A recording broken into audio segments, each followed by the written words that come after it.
নমস্কার বন্ধু, কেমন আছো সবাই? আশা করি সবাই ভালো আছে। তোমাদের ভালোবাসায় আমিও ভালো আছি। নতুন একটি রেসিপি নিয়ে চলে এলাম তোমাদের সামনে। বাইরে ঝরঝরে বৃষ্টি হচ্ছে, আর এই বৃষ্টির দিনে গরম গরম খিচুড়ি খেতে খুবই ভালো লাগে। বাড়িতে তেমন কিছু সবজি নেই, এই বৃষ্টিতে বাজারে যেতে পারছি না, তাই ঘরে থাকা আলু, কুমড়ো, গোবিন্দভোগ চাল আর মুগ ডাল দিয়ে বানিয়ে নিলাম খিচুড়ি। আর নারকেল কুচি দিয়ে দেখো এখানে মশলাগুলো নিয়ে নিয়েছি। শুকনো লঙ্কা, গোলমরিচ, আর দেখো নারকেল কুচি করে নিয়েছি। আর এখানে আমি একটা হাঁড়িতে জল দিয়ে দিয়েছি, আর কড়াইটা গরম করে মুগ ডালটা ভালো করে আমি ভেজে নিচ্ছি।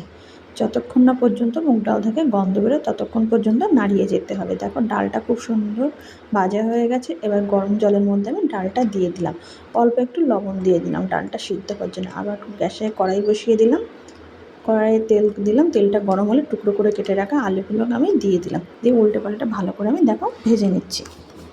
আলু ভাজার মধ্যে সামান্য একটু লবণ দিয়ে দিয়েছি। দেখো আলুগুলো খুব সুন্দর ভাজা হয়ে গেছে, একটা পাত্রের মধ্যে আমি তুলে নিলাম। এবার দেখো এখানে গোবিন্দভোগ চালগুলোকে সুন্দর করে আমি ভালো করে ধুয়ে নিয়েছি। এখানে আমি দেখো বাটির মধ্যে আদা বেটে নিয়েছি, আর মশলাগুলো আমি সুন্দর করে বেটে নিয়েছি।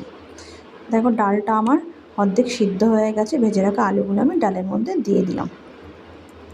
এবার ধুয়ে রাখা চালগুলো আমি দিয়ে দিলাম ডালের মধ্যে, দিয়ে খুন্তির সাহায্যে ভালো করে দেখো আমি মিশিয়ে নিচ্ছি। এদিকে আমি কুমড়ো নিয়েছি, কুমড়োগুলোকে ভালো করে আমি ভেজে নিলাম, ভেজে আমি ডালের খিচুড়ির মধ্যে দিয়ে দিলাম। এবার কড়াইতে তেল দিয়ে দিলাম, তেলের মধ্যে আমি তেজপাতা ফোড়ন দিলাম আর জিরে ফোড়ন দিলাম। ফোড়নটা থেকে গন্ধ ছাড়লে তার মধ্যে আমি একটু হলুদ দিয়ে দিলাম, দিয়ে কুচিয়ে রাখা নারকেল দিয়ে দিলাম। নারকেলগুলো দিয়ে সুন্দর করে উল্টো পাল্টে ভালো করে আমি ভেজে নিচ্ছি। এর মধ্যে বেটে রাখা আদা দিয়ে দিলাম, আর বেটে রাখা মশলাটাও আমি দিয়ে দিলাম, দিয়ে সুন্দর করে আমি কষিয়ে নিচ্ছি।